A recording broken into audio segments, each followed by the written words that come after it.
it does not work with poison from Vampiric power. So let me go and show you it does absolutely work. This is with a brand new update for the God Ring on the Sorceress, the Tal Rasha's Iridescent Loop.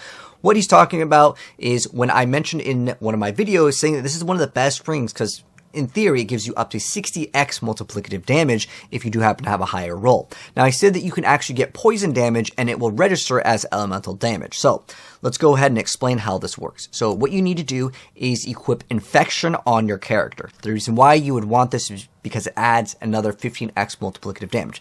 The damage itself from the poison isn't actually going to be dealing a insane amount of damage, even though if you scale non-physical on a sorceress, you can get bonus damage to poison. Even though we have like almost 400, it doesn't matter. The only important thing is it activates the Tal Rasha's ring. So let me go ahead and actually explain and demonstrate it does absolutely work. So first off, let's demonstrate it actually working. So what you're about to see here is all of these buffs with the Tal Rasha. So you can see as long as I do any damage, as long as it's any sort of damage, it will refresh those stacks. So we actually are going to be applying, it's already applied 3. So which damage types is it applying? So we have lightning from our ball lightning. We have an enchant for the frozen orb to automatically cast that. Then on top of that, we are also going to be getting the poison damage. The last one that I need to register is fire damage. So in order to activate that, I just activate Flame Shield and you'll see that it'll go to 4. So that's how we get 4 different elements, and I put that in quotations because a lot of people think it's only fire, cold, and lightning. Shadow damage actually also can register. This was back in Season 1 when you had the Barber Heart.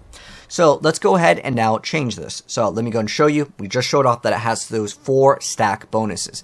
Now, if I am to remove this, I will no longer get that stack. So I'll go ahead and activate. You'll see we have 2 right now, and then fire will be the 3rd one, and it will not go up past 3.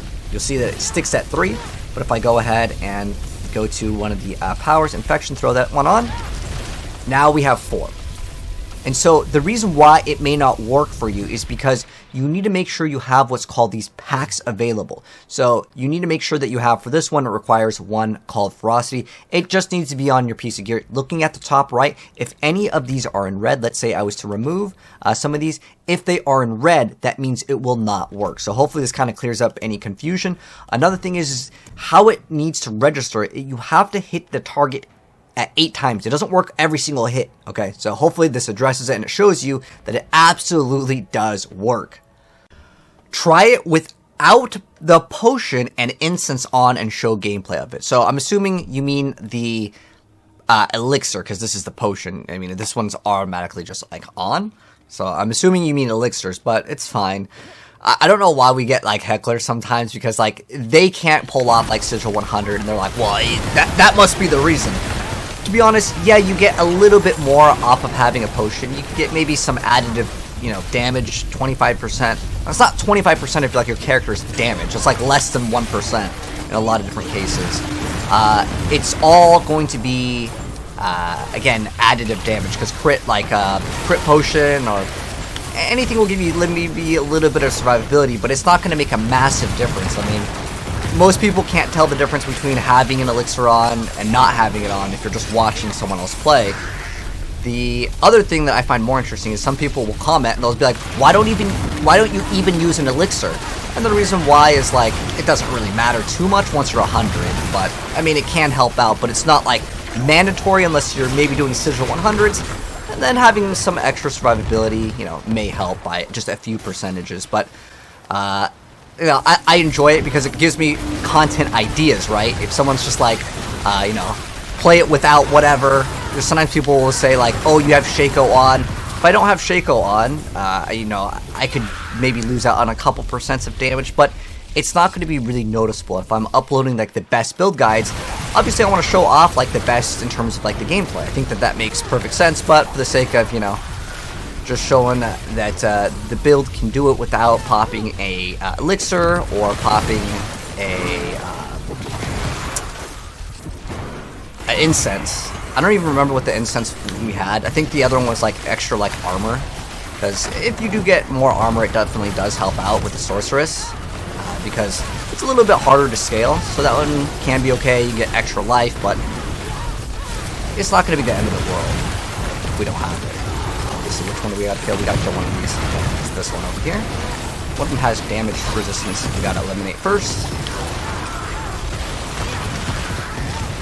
And just gonna drop a key. And you can see with just like 3 minutes, we won't grab the shrine, because if I grab the shrine, someone's gonna be like, you only did that amount of damage to the boss because you had the shrine, right? But yeah, just so we're like absolutely clear, we have not popped any potions. These are all buffs, by the way. So yeah, and what does this one do? Oh, it's just some debuff. Oh, we don't really use overpower, so it doesn't really matter too much. But yeah, just about 3 minutes, we're able to clear out the dungeon, and it's pretty easy, I would say. Oh, gotta get next to it.